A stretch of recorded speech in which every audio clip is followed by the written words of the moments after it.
ओम शांति। प्राण प्यारे बाप दादा के अति स्नेही मेरे सभी भाई बहने, हार्दिक शुभकामनाएं और बहुत बहुत याद प्यार। आज मैं आप सभी को विशेष कुछ बातें शेयर करना चाहता हूं।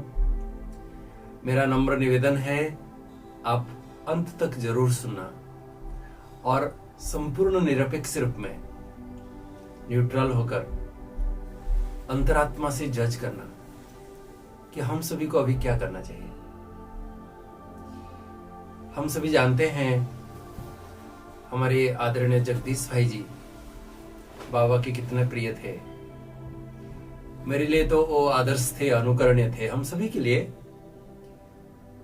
जब मैं उनसे सुनता था, जब साकार की बातें सुनाते थे, बाबा ऐसे थे, बाबा ऐसे प्यार करते थे, मम्मा ऐसी थी, मुझे मन में अफसोस होता था कि काश मैं भी अगर उस साकार समय में होता तो कितना अच्छा होता।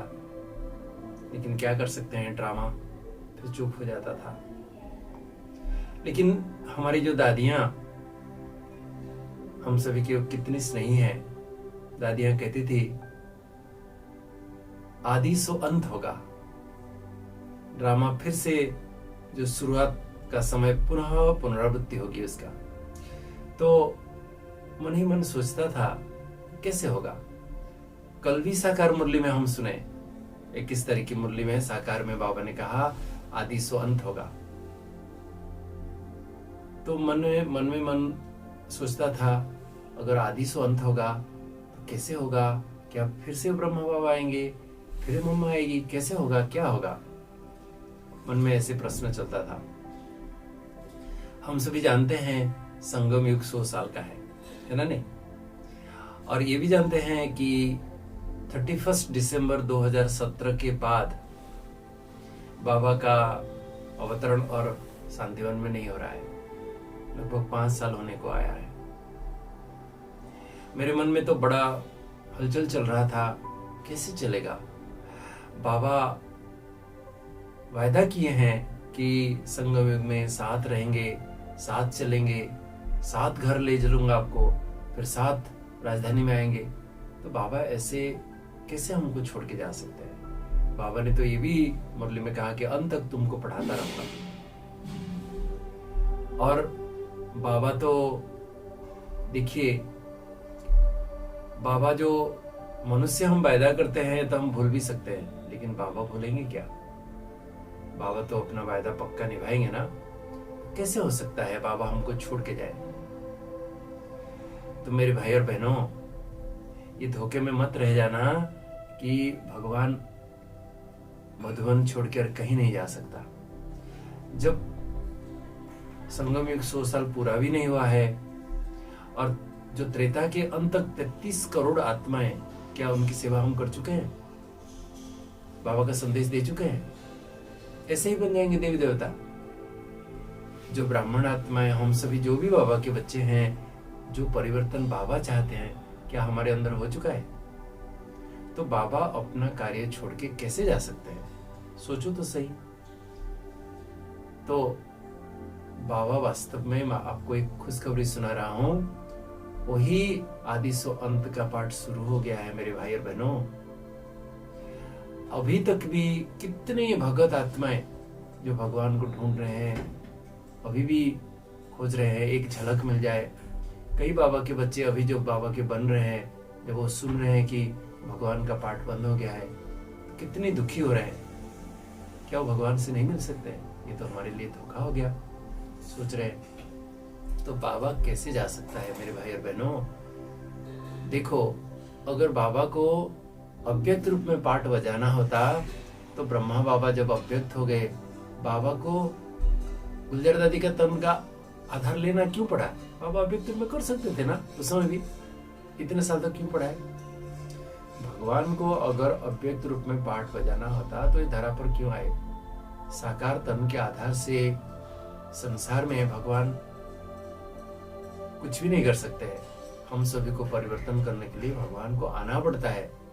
और भगवान कहते हैं आप श्रीमद् भगवत गीता पढ़िए, भगवान कहते हैं हे अर्जुन, तीनों लोकों में तीनों कालों में मुझे ऐसा कर्तव्य बाकी नहीं है जो मुझे करना बाकी है, परंतु फिर भी लोक संग्रह अर्थ इस संसार में मुझे आना पड़ता है, मुझे श्रेष्ठ कर्म करके दिखाना पड़ता है। तो बाबा अव्यक्त रूप में करना होता तो 100 साल पहले बाबा तो अव्यक्त रूप में थे, बाबा अव्यक्त रूप में कर सकते थे, क्यों आए? ब्रह्मा बाबा का स्तन का आधार क्यों लिए? गुलजार दादी का तन इतने साल तक क्यों लिए?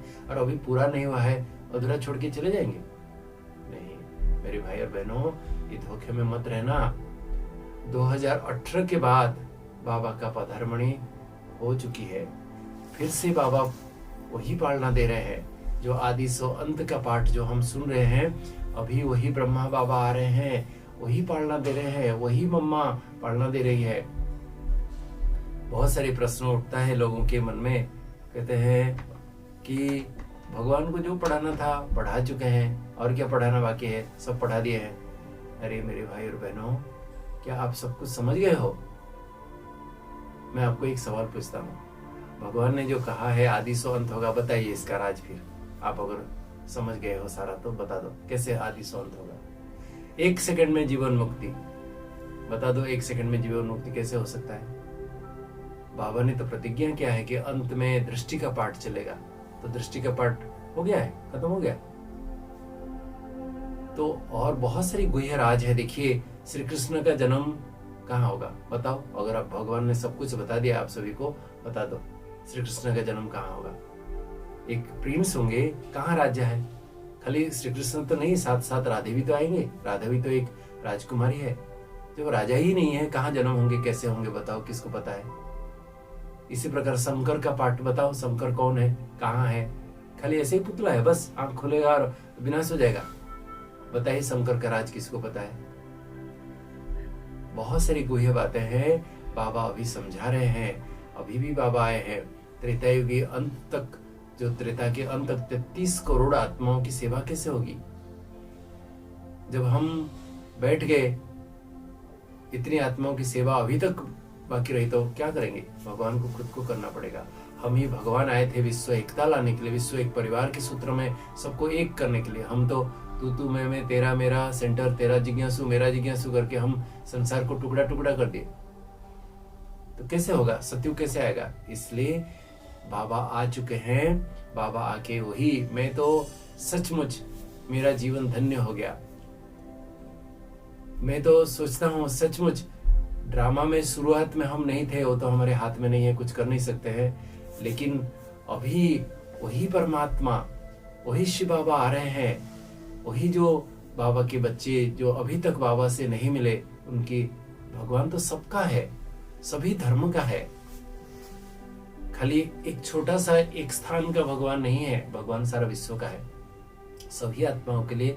अगर कोई बच्चा नहीं आ सकता है तो माँ बाप उनके बच्चों के पास जाते हैं। इसलिए जो गरीब बच्चे हैं, बाबा तो गरीब निवाज है, जो गरीब बच्चे बाबा के पास नहीं जा पाए, अभी तक मधुवर नहीं पहुंच पाए, उन सभी की आशा को पूर्ण करने के लिए बाबा जगह जगह जा रहे हैं। सभी को बाबा वही दृष्टि दे रहे हैं। अभी भी वही शिव बाबा जिसका एक झलक पाने के लिए लोग तरस रहे थे, वही परमात्मा शिव आकर नजर से निहाल कर रहे हैं, सबके ऊपर दृष्टि दे रहे हैं, सिर पर हाथ रखकर वरदान दे रहे हैं। और क्या चाहिए? वही ब्रह्मा बाबा जिसको आदि पिता कहा जाता है, द ग्रेट ग्रेट ग्रैंडफादर कहा जाता है, सर्व धर्म सर्व शास्त्र मानते हैं, सभी मानते हैं, एडम आदम कह के, वही आकर देखो कितने प्यार दे रहे हैं, पालना दे रहे हैं, पुचकार दे रहे हैं, शिक्षा दे रहे हैं, समझानी दे रहे हैं, सब कुछ वही राज खोल रहे हैं। वही मम्मा जिसके इतनी महिमा है, इतने मंदिरों में भगत दर्शन के लिए तरस रहे, वही मम्मा आके साकार में पालना दे रहे हैं। ऐसा भाग्य किसको मिलेगा? मैं तो कहूंगा, मैं अभी भी बताते समय मेरा दिन रात कैसे बीत रहा है मैं तो समझ नहीं पा रहा हूँ। सचमुच मुझे स्वप्न जैसा लग रहा है। मेरा अभी भी बताते हुए अंदर दिल गदगद हो रहा है, रोमांच हो रहा है। मेरे भाई और बहनों, मैं तो सोचता हूँ मेरा कितना अहो सौभाग्य, साकार में वो समय आएगा मैं कभी स्वप्न में नहीं सोचा था। मेरे भाई और बहनों, ड्रामा को देखो, हम आदि में आए थे नहीं आए थे हमें तो पता ही नहीं है, लेकिन अभी वो समय चल रहा है। ऐसे धोखे में मत रह जाना, ये तो अभी तो हमारे हाथ में है, हमें ये अनुभव करना है। ऐसे ये धोखे में नहीं रहना कि भगवान नहीं आ सकते। अरे भगवान सर्वशक्तिवान है, वो कुछ भी कर सकते हैं। हम कौन है निर्णय करने के लिए? तो हम लोगों को कहते हैं कुंभकर्ण मत बनना।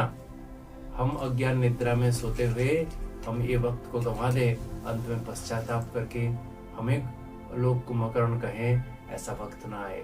इसलिए बाबा का ये अंतिम इशारा मेरे भाई और बहनों कह रहे हैं, मेरे बच्चे पहचानो, इतने साल पढ़ाया, पेपर तो लेंगे ना।